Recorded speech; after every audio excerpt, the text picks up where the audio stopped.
All right, ladies and gentlemen, we have gameplay footage from PlayStation for Black Myth Wukong. My last video, I talked about how I think these developers missed an opportunity to be able to take a community-centered approach, basically using or at least leveraging their relationship that they'd garnered and support from the community when they first showcased this game to actually market their game and spread awareness. And for the most part, bypass a lot of these elements that seem to have bad faith towards this game. In that other video, I talked about that nasty review. And to be very honest, ladies and gentlemen, that review is bait. I think that review was purposefully written to detract from the attention this game is going to get. You see, a lot of the people that probably engage in this kind of inflammatory, whatever the heck it is, or I would say it's deceit, they know what they're doing. That review was very weird. And so the way it was written seemed like it was written just to, draw attention to itself rather than to the game. And so I recommend that people not take the bait, rather that we spend time talking about the more important aspects of this game. Example being the footage right now that we've seen on the PS5.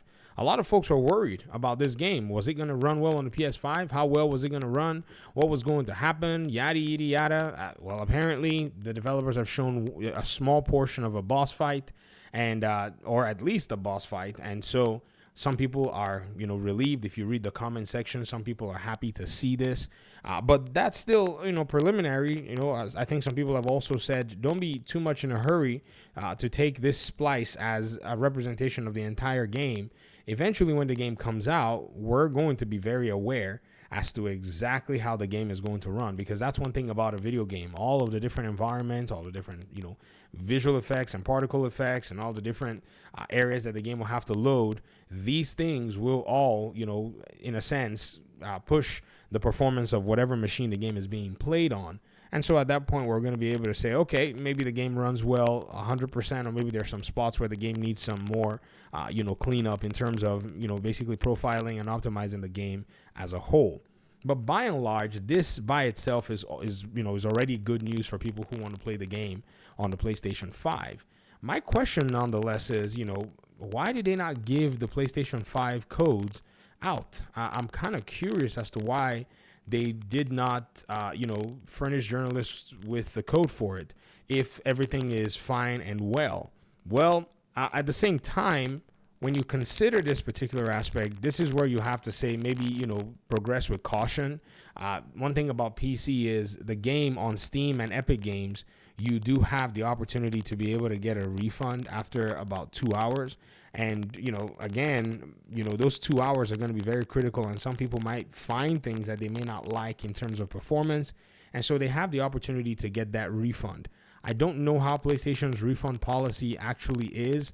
So again, this is another thing you have to basically take into account and pay attention to, and possibly just, just wait for somebody to actually play the game who would actually take a consumer-centric approach. So they're going to basically eat one for the team, and then how you need to move. It's just a prudent thing to do at the moment, and so that's going to be how it is.